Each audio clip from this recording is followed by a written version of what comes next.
Hello everyone, it's me, Clayton. I just finished watching Fall, starring Grace Carolyn Curry and Virginia Gardner. Now, when it comes to this movie, it's one that is probably going to annoy some people, but also one that has so much tension and has such a great twist and final act to the point where I can't help but appreciate it in many ways.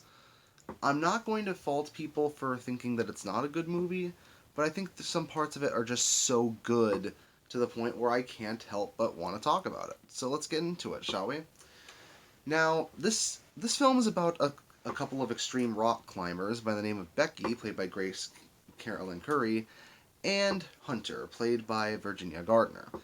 When Becky's husband Dan ends up falling to his death, she goes into a deep depression that seems endless and seems like it could be extremely hazardous to her health. That is until her friend Hunter shows up and decides to offer a deal. Have her tag along to a trip to this abandoned and decommissioned radio tower or TV tower that's literally over 2,000 feet in the sky. It is one of the tallest TV towers in the entire world, and she's going to use it to try and break Becky's fear, to have her, rise above it. And even though this is extremely dangerous, extremely ill-advised, and Hunter does seem to have a bit of a sadistic side to her, Becky ultimately decides to tag along. And she gets several regrets in doing so as she climbs this tall tower, and something goes wrong that leaves them stranded and with very few supplies as they try to find a way to get down from the tower, or at least get help from someone in the distance. But that's all I'll say about the story. Yeah, while the first act, it definitely has some cringeworthy dialogue, and Hunter definitely gives off some vibes that she's definitely more dangerously reckless than meets the eye. I do like the character development that both she and Becky go throughout the movie. I appreciate that Becky acts in a way that you would suspect from a traumatized person, and that naturally she makes a lot of mistakes because of her trauma, and that she learns that she has a lot of regrets because of it.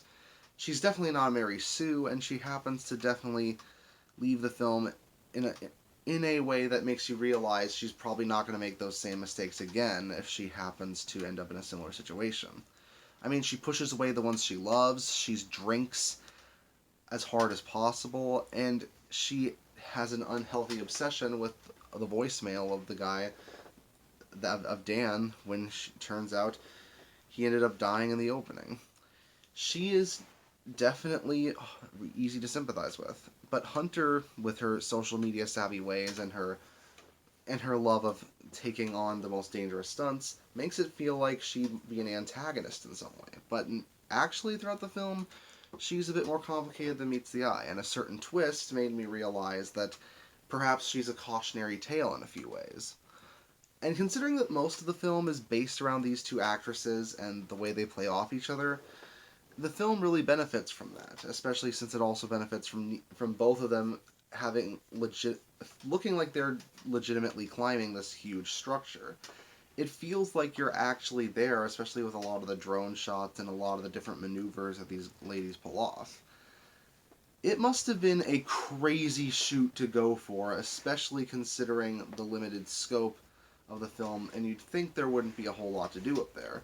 But when it comes to reflective conversations, crazy attempts to try to get off the tower, and even a drone that comes in for some near misses and almost finishes, it's a film that happens to make the most of what it has. And the result is an extremely intense, often flawed, but still generally enjoyable film that should keep you on the edge of your seat. It definitely was worth the visit for me, and that's why I'm giving it a 7 out of 10. See you next time.